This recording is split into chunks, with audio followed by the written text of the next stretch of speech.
You are looking at one of my all-time favorite survival knives, the Cold Steel Trailmaster. This is an excellent survival knife. If you were to tell me though about 10 years ago that this would be my favorite blade for taking up the woods, I would have laughed, because I didn't know then what I know now. And when it comes to knives, experience has definitely been my best teacher. And you could apply that to this category of knife, a survival knife or a tactical folder or EDC, but especially in the world of outdoor knives, experience is definitely your best teacher. Despite my best efforts years ago of trying to foresee what blade would function best and how it would perform, what carry option would be best with the other stuff I was carrying with me, despite my best effort to do that, oftentimes I found that my system as I envisioned it to work didn't work out that way. Played out differently. Sometimes it worked, sometimes it didn't. So as each expedition went along, I'd do another outing, I'd modify my system. And that is what led me to this blade, is experience. Because in the world of heavy duty choppers, heavy duty splitters, toughness, the ability to handle large chunks of wood, nothing I have found, at least as of the taping of this video, 2008, compares to this knife, the Cold Steel Trailmaster. It's outstanding.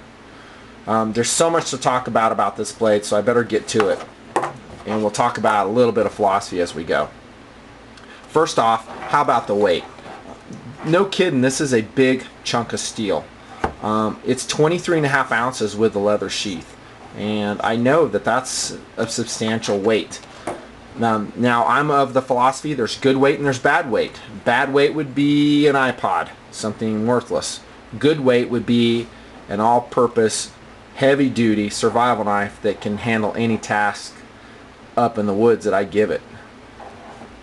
Now I've tried it. I said experience has been my best teacher. I've gone up there with other chunks of metal that didn't perform so well, and that's what has led me to this big chunk of metal. So is 23.5 ounces light enough to go backpacking with? And let me clarify, I am a backpacker. I'm not a car camper. I don't go to a campground and pitch a tent and crank the radio and turn on the TV. That's just not me. I like getting out in the woods, away from people, in the true wilderness, and doing it. And when you get out there away from people, you need a good tool you can rely on, because you're basically living on your own in a very basic sort of way. So that's the kind of blade we're talking about. And back to the weight, 23.5 ounces. Sometimes it depends on the scenario. I'm willing to take that weight. Now if it's a steeper hike, a longer hike, maybe I have to downgrade to its smaller but no less outstanding little brother, the Recon Scout, and I have done that too. And if the hike is even steeper than that and longer, or if we're bringing other stuff like fishing supplies, I might even downgrade to a lot even lighter still K-bar knife. But there are times and scenarios where this blade is good weight, 23.5 ounces, and it might even mean I can carry less tools of a different sort, since this can perform the same functions. Here come the specifics. We talked about the weight. The leather sheath is a downside to the Trailmaster in carbon 5, which is this example. Also the SK5, the current one, comes in leather sheath. Leather absorbs water, it's heavier, it swells, it doesn't dry out, it helps rust that non-rust resistant blade. It sucks for an outdoor knife. Also it's got that goofy old-fashioned loop that you have to slide on your belt, and it doesn't lock onto your belt, so it will migrate around there. Not too great. As far as leather sheaths go, this is adequate. If the terrain or if the country where you're going is dry, rock on. This sheath will serve you well. I don't mind the sheath in a dry environment. It's just when it gets wet that I have issues with it, and also the attachment, the lack of attachment options. It's not a QD attachment, so that blows, and it's a little bit heavier. I would like to upgrade this particular one to a Kydex or the San Mai sheath. I might order one from Cold Steel, which is a leather or nylon version. I'll show you that at the end of the video. So the sheath is what it is. Here's the blade.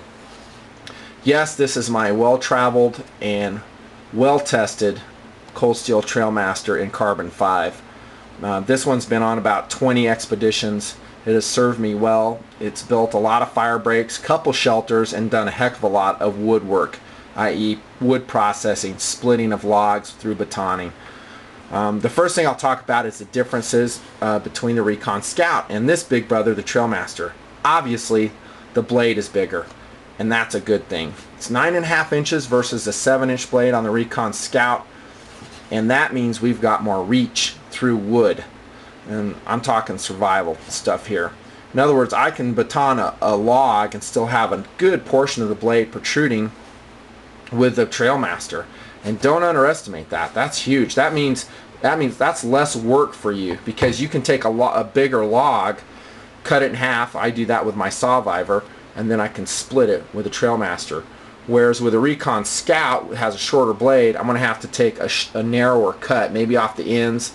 I cut here. Heck, with that Trailmaster though, I go right down the center of the log, lube up my blade with some WD-40, and bam, it splits it. And that takes us to that super awesome wedge profile that both the Recon Scout and the Trailmaster share. And that's a 5/16 inch width at the top of the spine, full flat grind down to a wicked edge, and it just blasts through wood. I love the Trailmaster, just like the Recon Scout. Actually, I like it more because of the bigger blade. Another advantage of that bigger blade is mass, inertia. So if I'm limb stripping, which I'll do for fire purposes, that mass is just wicked effective. Much more so than a lighter survival knife, which we'll have to put muscle behind to compensate for lack of mass. That's good weight, once again. I have changed the geometry on this blade. It's adequate as it comes from Cold Steel. Once again, like you've seen on most of my knives, I shallow the geometry out and I make it razor sharp. No, I didn't do this myself. I had it professionally done. But once that's done, it's easy enough for me to touch up with my own sharpening method. It's just that initial grind and reprofiling that's difficult for me to do with the tools I have and my lack of skill. Now, this is a survival blade, so this clip is not sharpened. I'm not planning to use this as a combat knife. Surely could be used as that. I mean, that's a wicked knife. It's a classic Bowie shape. You bet. I mean, I wouldn't want to come up against this knife, would you? But on my version, I don't sharpen that clip because I'm batoning right there frequently. That might be the only portion of the log that I'm splitting that's showing, and I don't need sharpness up there. Now, this the Trailmaster can chop a tree in two. I mean, you can use it axe-like, chop out chunks.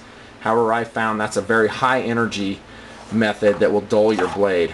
And guys that say they've chopped down a whole forest with their blade and then it's still shaving sharp, don't believe them. I've never seen that. Any blade that goes through a lot of wood on a trip is going to have to be resharpened.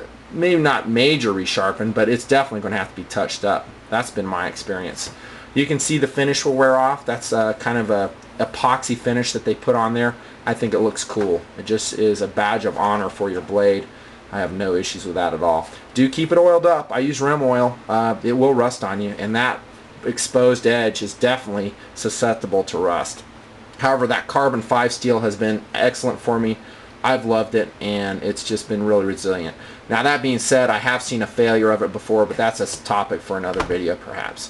Same handle, crossguard, and all the other details that I mentioned in the Cold Steel Recon Scout video. Nice handle, craton, good grip, lanyard hole in this particular one. I currently have a lanyard on it. I'll probably take that off. So that's a carbon 5 Trailmaster, an outstanding survival blade.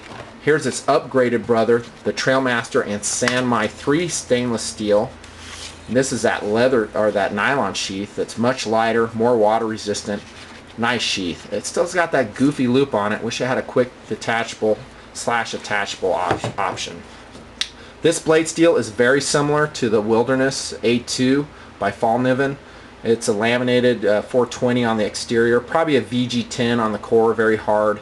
And this one is a pristine collector knife for me now. I'm not using it. My Fallkniven A2 is getting thrashed. That's my heavy duty use, big survival knife. I'm not going to thrash this one quite yet. I've got its non-stainless brother behind there doing the task. Expensive knife, unexpensive, they rock. You can't beat